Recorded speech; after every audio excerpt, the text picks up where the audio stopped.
After watching episode 4 of The Last of Us season 2, I need to go on a rant because this is just too much now. I am so sick and tired of seeing franchise after franchise, whether it be games, movies, books, shows, just being butchered by these new age directors, writers, whoever they are. They obviously don't care about the source material or the fan base.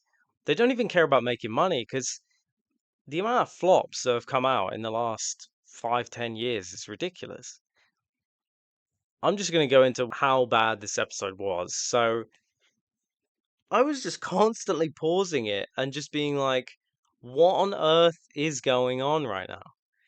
They enter, Ellie and Dina, they enter this city because they're on this revenge mission, obviously, for to kill Abby. And we're shown a pride flag on this wall somewhere. And that's like one of the first things we're shown of like the streets of this city. I don't know what that means, why they decided to include that in there, but and Dina and Ellie, they're walking in this city and they know damn well that there could be danger around any corner. There could be a horde or bandits or booby traps in any building or any basement, any rooftop, around any corner. And rightfully so, Dina gets annoyed at Ellie for being kind of loud when she's on top of this tank thing. But then Dina herself is going inside and playing the fucking drums.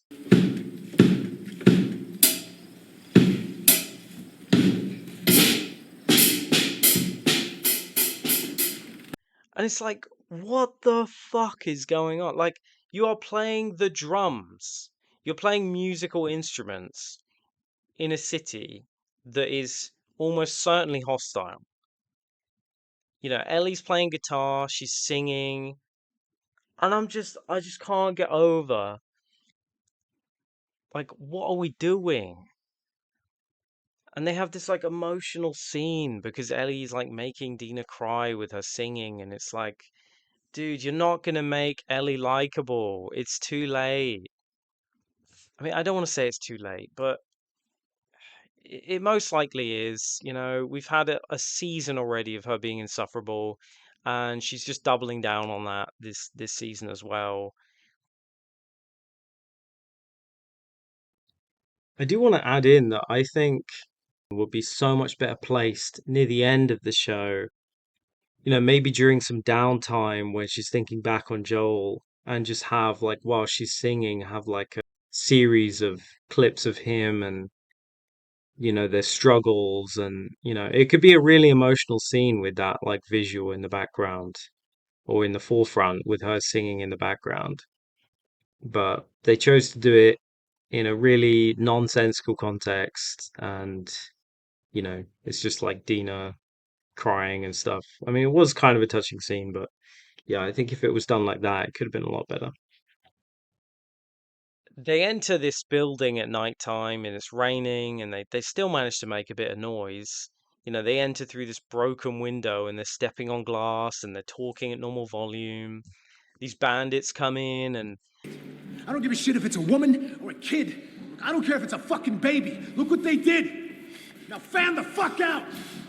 they're looking for Ellie and she hides in the worst spot behind this door.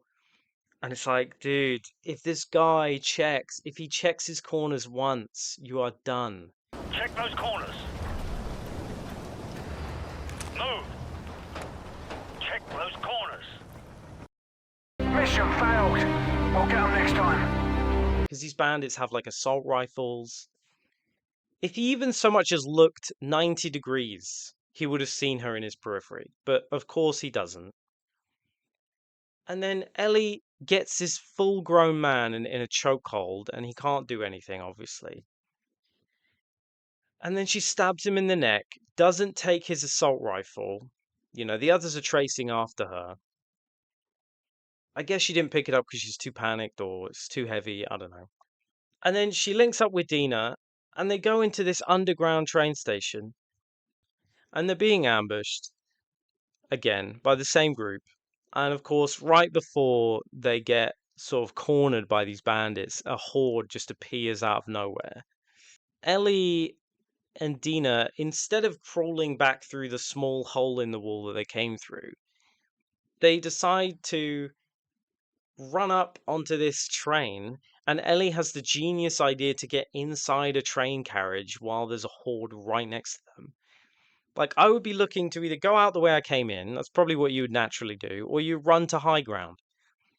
And so the infected are like scrambling into this train, and it is an on edge of your seat moment, to be fair. It is quite captivating.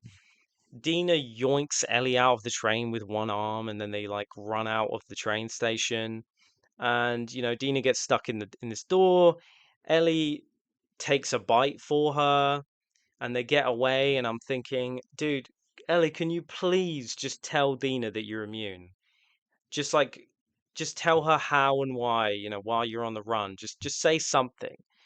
Just give Dina something to process while you're running away, so that she doesn't just like shoot you because she thinks you're going to turn into an infected in the next like 10 minutes or something.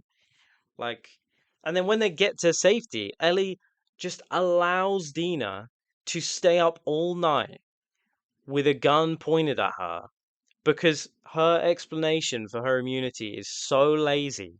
She doesn't even show her previous bite marks or anything.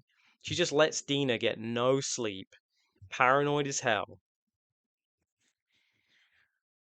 And then when Dina the next morning is kind of a bit more calmed down, they have this scene where it's where I just don't even like Dina anymore. Up until this point, I've not minded Dina. Like, she's the more smart one. She's more interesting, I think, than Ellie. But she has this weird disrespect for her boyfriend, who is a sensible guy.